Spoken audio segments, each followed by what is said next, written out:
আমি আগেই বলে নিচ্ছি, যাদের হাড় দুর্বল তারা আমার এই ভিডিওটি দেখবে না। তারপর যদি হাসতে হাসতে লুঙ্গি খুলে যায় তাহলে কিন্তু আমি দায়ী না।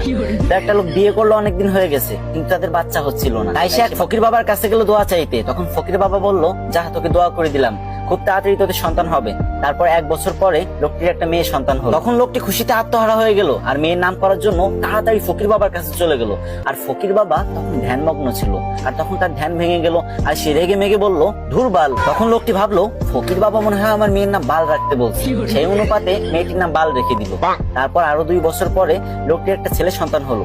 তারপর লোকটা খুশিতে ফকির বাবার কাছে চলে গেল ছেলেটির নামকরণ করতে। কিন্তু এবারও ফকির বাবার ধ্যান ভাঙার কারণে ফকির বাবা বিরক্ত হয়ে বলে উঠলো, ধুর চ্যাট।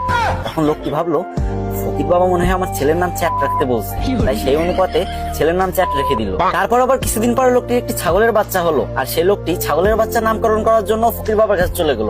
কিন্তু তখন ফকির বাবা একদমই ধ্যানমগ্ন ছিলেন না, আর যখন দেখলো ছাগলের নামকরণ করার জন্য তার কাছে আসছে, তখন সে প্রচন্ড রেগে গেল আর বলল, তুই একটা ছাগলের নামকরণ করার জন্য আমার কাছে আইসোস, যা তো ছাগলের বাচ্চার নাম পুটকি রেখে দিল। তারপর ছাগলের বাচ্চার নাম পুটকি রেখে দিল। তারপর ছেলে মেয়ে বড় হলো। তারপর লোকটি তার মেয়ের জন্য বিয়ে ঠিক করলো। কিন্তু যখন মেয়েটির জামাই বিয়ে বাড়িতে পা রাখলো, তখন সবাই চিৎকার করে বলতে লাগলো, এই বালের জামাই আইছে, বালের জামাই আইছে, তাড়াতাড়ি ওরা বরণ কর, আমার বালের জামাই আইছে।